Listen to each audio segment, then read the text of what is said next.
مہمان کا رزق ایک سچا واقعہ۔ بیان کیا جاتا ہے کہ کسی گاؤں میں ایک صاحب کا اپنی بیوی سے جھگڑا ہو گیا۔ ابھی جھگڑا ختم نہیں ہوا تھا کہ اسی اثناء میں ان کے گھر مہمان آ گیا۔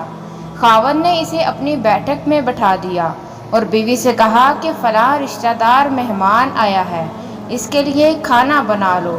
وہ غصے میں تھی، کہنے لگی نہ تمہارے لیے کھانا ہے نہ تمہارے مہمان کے لیے۔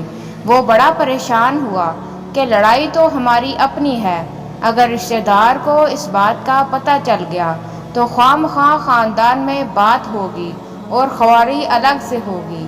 لہذا خاموشی سے آ کر مہمان کے پاس چپ چاپ بیٹھ گیا۔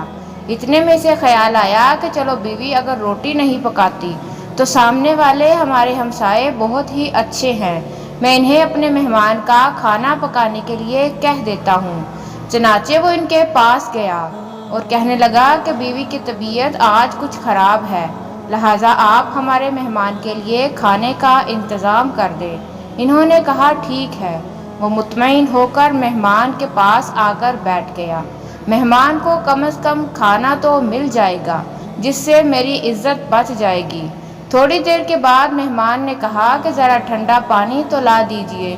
وہ اٹھا کہ گھڑے کا ٹھنڈا پانی لاتا ہوں۔ اندر گیا تو بیوی تو زاروں کے تار رو رہی تھی۔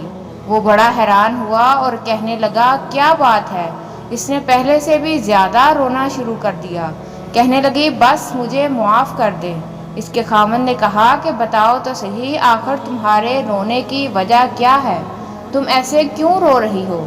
بیوی نے کہا کہ پہلے مجھے معاف کر دے، پھر میں آپ کو اپنی بات سناؤں گی۔ خیر اس نے کہہ دیا کہ جو لڑائی جھگڑا ہوا ہے میں نے وہ دل سے نکال دیا اور تمہیں معاف کر دیا۔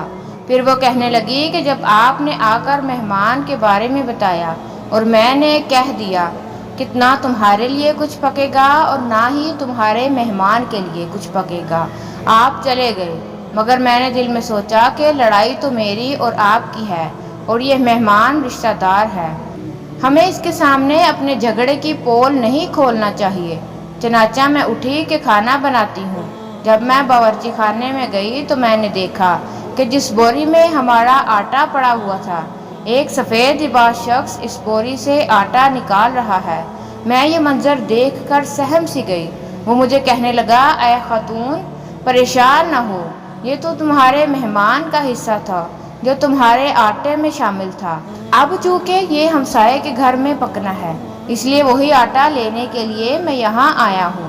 اس واقعے سے ثابت ہوتا ہے کہ مہمان بعد میں آتا ہے جبکہ اللہ تعالیٰ اس کا رزق پہلے بیچ دیتا ہے۔ یہ واقعہ